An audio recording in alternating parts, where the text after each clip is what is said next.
perspective d'une reconnaissance d'Israël, à condition naturellement qu'on ait parallèlement un processus engageant, contraignant, menant à la création d'un État palestinien. Un plan qui a 25 ans quand même. Oui, bien sûr. Mais à ce moment-là, ça veut dire contraignant et avec des étapes définies. C'est bien, en tout cas, l'élément de la discussion. Mohamed Nour, Ayed.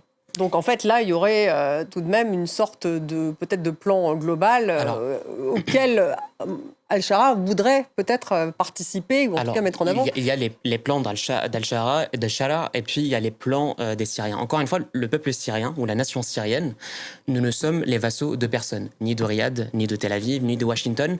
Et la Syrie ne se résume pas à Ahmad al-Shara comme elle ne s'est jamais résumée à Bachar al-Assad ou Hafez al-Assad.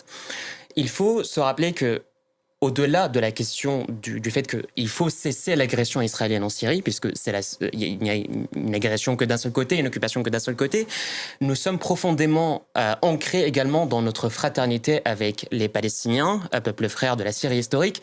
Donc, l'opinion publique syrienne, ou en tout cas nous, en tant que Syriens, nous sommes surtout attachés à notre dignité et notre souveraineté, et nous ne séparons pas la dignité syrienne de la dignité des Palestiniens.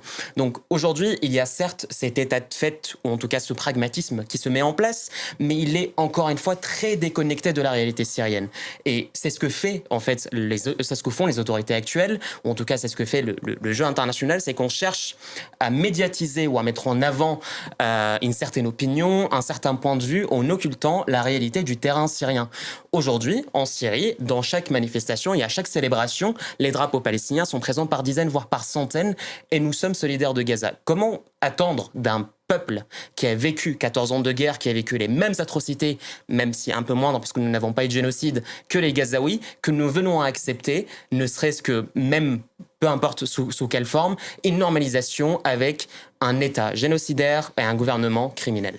C'est un peu le défi.